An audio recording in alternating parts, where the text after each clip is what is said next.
Baiklah, pada saat ini kelompok kami akan mempresentasikan analisis khusus surveillance mata kuliah dasar surveillance kesehatan. Namun sebelum itu, perkenalkan, nama saya Merlina Vesangga Batas dengan NIM 2070425 kelas B. Perkenalkan, nama saya Tazia Agnes Ekaristi Senduk dengan NIM 2070436 kelas B. Perkenalkan, nama saya Gilian Prisko Kedoa dengan NIM 2070442. Perkenalkan, nama saya Winnie Friska Gloria Pandairot dengan NIM 2070482 kelas A. Apa itu surveillance? Surveillance adalah pengumpulan dan analisis data secara terus-menerus dan sistematis yang kemudian disebarluaskan kepada pihak-pihak yang bertanggung jawab dalam pencegahan penyakit dan masalah kesehatan lainnya. Menurut WHO 2004, surveillance merupakan proses pengumpulan, pengolahan, analisis, dan interpretasi penyebaran informasi kepada unit yang membutuhkan untuk dapat mengambil tindakan. Apa itu surveillance epidemiologi? Surveillance epidemiologi adalah kegiatan pengamatan secara sistematis dan terus-menerus terhadap penyakit atau masalah-masalah kesehatan serta kondisi yang memengaruhi risiko terjadinya penyakit atau masalah-masalah kesehatan tersebut agar dapat melakukan tindakan penanggulangan secara efektif dan efisien melalui proses pengumpulan pengolahan data dan penyebaran informasi epidemiologi kepada penyelenggara program kesehatan. Apa itu surveillance kesehatan? Surveillance kesehatan adalah kegiatan pengamatan yang sistematis dan terus-menerus terhadap data dan informasi tentang kejadian penyakit atau masalah kesehatan dan kondisi yang memengaruhi terjadinya peningkatan dan penularan penyakit atau masalah kesehatan untuk memperoleh dan memberikan informasi guna mengarahkan tindakan pengendalian dan pengulangan serta efektif dan efisien. Apa itu tujuan surveillance? Tujuan surveillance bertujuan memberikan informasi tepat waktu tentang masalah kesehatan populasi sehingga penyakit dan faktor risiko dapat dideteksi dini dan dapat dilakukan respon pelayanan kesehatan dengan lebih efisien. Tujuan surveillance WHO adalah memprediksi dan menindaksi dini epidemi, memonitor, mengevaluasi, dan memperbaiki program pencegahan dan pengendalian penyakit, menyediakan informasi untuk menentukan prioritas, pengambilan kebijakan, perencanaan, implementasi, dan alokasi sumber daya kesehatan, monitoring kecenderungan penyakit, endemis, mengintimidasi dampak penyakit di masa mendatang. Adapun jenis-jenis surveillance diantaranya surveillance individu, mendeteksi dan memonitor individu-individu yang mengalami kontak dengan penyakit serius, misalnya pes, cacar, tuberkulosis, tifus, demam kuning, dan sifilis. Kemudian ada surveillance terpadu, di mana menata dan memadukan semua kegiatan surveillance di suatu wilayah yurisdiksi atau negara, provinsi, kabupaten, dan kota sebagai sebuah pelayanan publik bersama. Lalu ada surveillance kesehatan masyarakat global, di mana perdagangan dan perjalanan internasional di abad modern, migrasi manusia dan binatang serta organisme, memudahkan transmisi penyakit infeksi lintas negara. Konsekuensinya, masalah-masalah yang dihadapi negara-negara berkembang dan juga negara maju di dunia makin serupa dan bergayut. Kemudian ada surveillance sindromik, di mana melakukan pengawasan terus-menerus terhadap sindroma atau kumpulan gejala penyakit, bukan masing-masing penyakit. Lalu ada surveillance penyakit, melakukan pengawasan terus-menerus terhadap distribusi dan kecenderungan insidensi penyakit melalui pengumpulan sistematis, konsolidasi, evaluasi terhadap laporan-laporan penyakit dan kematian, serta data relevan lainnya. Jadi, fokus perhatian surveillance penyakit adalah penyakit, bukan individu.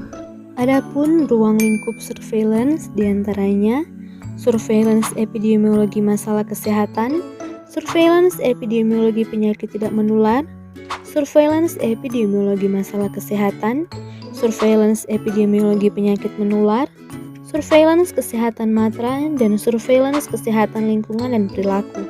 Dan untuk penjelasannya yang pertama, ada epidemiologi penyakit menular, merupakan analisis terus-menerus dan sistematis terhadap penyakit menular dan faktor risiko untuk mendukung upaya pemberantasan penyakit menular, contohnya DBD dan malaria.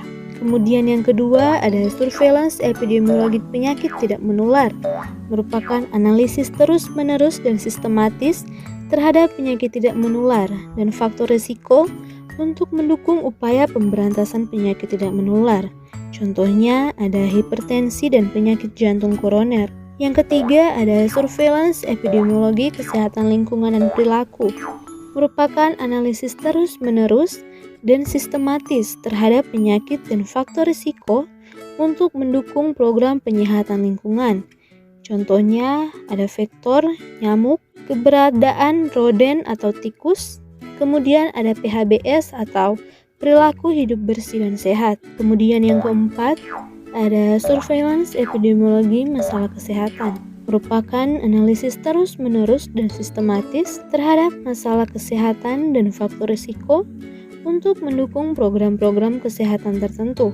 Contohnya cakupan program imunisasi dan program pemberantasan vektor nyamuk. Kemudian yang terakhir ada surveillance epidemiologi kesehatan matra, merupakan analisis terus-menerus dan sistematis terhadap masalah kesehatan dan faktor risiko untuk upaya mendukung program kesehatan matra atau kesehatan lapangan, kesehatan kelautan dan bawah air, kegiatan ibadah haji, kegiatan penyelaman dan kesehatan militer.